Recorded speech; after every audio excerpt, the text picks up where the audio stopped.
Fees and cost जो है वो usually state to state vary करता है, लेकिन ऑन एन यूजुअल बेसिस में आपको बता देता हूँ कि एक पेपर का जैसे कि कॉस्ट है वो है आपका $350। तो टोटल पेपर कॉस्ट जो है वो आपका हो गया $1400 कॉस्ट, एप्लीकेशन कॉस्ट हो गया ये। एंड फिर आपका इवेल्यूएशन कॉस्ट है $225। फिर इसके अलावा आपका एप्लीकेशन फीस है $130। एंड इसके अलावा है इंटरनेशनल टेस्टिंग फीस जो कि है $1560। एंड इसके अलावा एक और खर्चा है जो आपको पकड़ के चलना ही पड़ेगा, जो कि है कोचिंग फीस, जो कि रफली अराउंड $2000 to $2500 पड़ता ही है। एंड ये कॉस्ट आपको पकड़ के ही चलना पड़ेगा।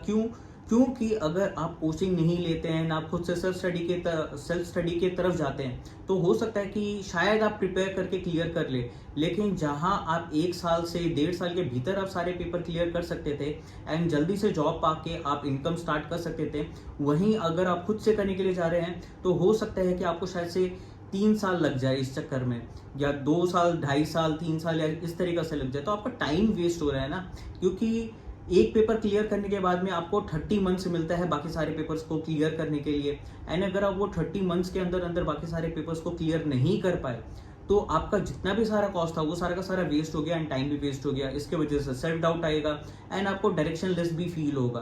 तो क्या फायदा इतना सब कुछ वेस्ट करने का। वहीं अगर आप वो कोचिंग ले लेते हैं तो एक बार वन टाइम कॉस्ट लगने वाला है, लेकिन आपका जो एग्जाम है वो 1 से 2 साल के भीतर भीतर एग्जाम सारे क्लियर हो जाएगा फॉर श्योर शॉर्ट। एंड साथ ही साथ में एक कम्युनिटी मिलेगा जहाँ पे आप बाकी सारे सीपी एस्पिरेंट्स लोग से भी बात कर सकेंगे जो कि सिमिलर डायरेक्शन में है।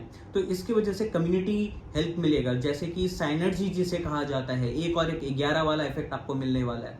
एंड लेकिन अगर आप अकेला चलेंगे तो आप डिमोटिवेटेड रहेंगे, आपको कम्युनिटी नहीं मिलेगा, तो आप फिर बात नहीं कर पाएंगे किसी से एंड हो सकता है कि इस चक्कर में सारा पैसा वेस्ट हो जाए।